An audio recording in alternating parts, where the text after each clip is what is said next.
సిద్దిపేట జిల్లా కేంద్రంలోని 13 వార్డులో బీఆర్ఎస్ పార్టీ జెండాను ఆవిష్కరించారు. మాజీ మంత్రి ఎమ్మెల్యే హరీష్ రావు అనంతరం ఎమ్మెల్యే హరీష్ రావు సమక్షంలో బీజేపీ మాజీ పట్టణ అధ్యక్షుడు ప్రత్రి శ్రీనివాస్ యాదవ్ బీఆర్ఎస్లో చేరారు. ఈ సందర్భంగా మాట్లాడారు.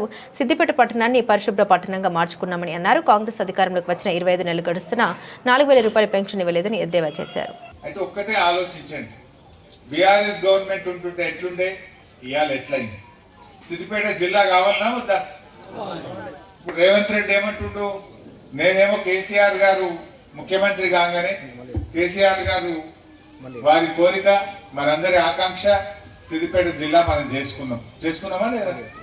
ఇప్పుడు రేవంత్ రెడ్డి అంటుండు సిద్దిపేట జిల్లా తీసేస్తారట. తీసేయాలనా? జిల్లాలు ఎక్కువైనాయంటే జిల్లాలు తీసేస్తే మళ్ళీ మనం సంగారెడ్డి పోవాలట. పోదామా సంగారెడ్డికి? ఏ పనున్నా సంగారెడ్డి పోవాలట. మళ్ళా ఇన్నేళ్ల కల 30-40 ఏళ్ల కలను జిల్లా చేస్తే కలెక్టరేట్ కట్టిమి, జిల్లా ఆసుపత్రి కట్టింది, జిల్లా జైలు కట్టింది, జిల్లా electricity SC office, RNB office, Panchayati Raj office, irrigation office, అన్ని ఆఫీసులు కట్టించేస్తాయి. ఇప్పుడు వాడు జిల్లా తీసేస్తా అంటారు. హరీష్ రావు మీద కోపం ఉంటే సిద్దిపేట జిల్లా తీసేస్తావా?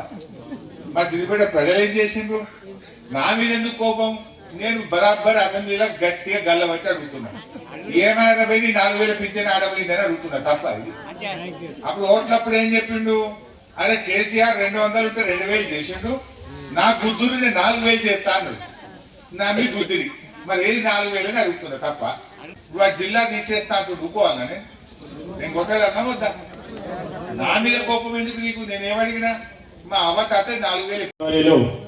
సిద్దిపేట శాసనసభ్యులు సిద్దిపేట ముద్దుబిడ్డ హరీష్ అన్న గారికి, మా మిత్రుడు మున్సిపల్ చైర్మన్ రాయనర్స్ గారికి మరియు శర్మన్న గారికి, పాల సాయిరాం గారికి, తమ్ముడు సిద్దిపేట పట్టణ మరియు ఈ సమావేశ అధ్యక్షులు సంపత్ గారికి, ఇక్కడ ఉన్నటువంటి కౌన్సిలర్లందరికీ, సీనియర్ పెద్దలందరికీ, అలాగే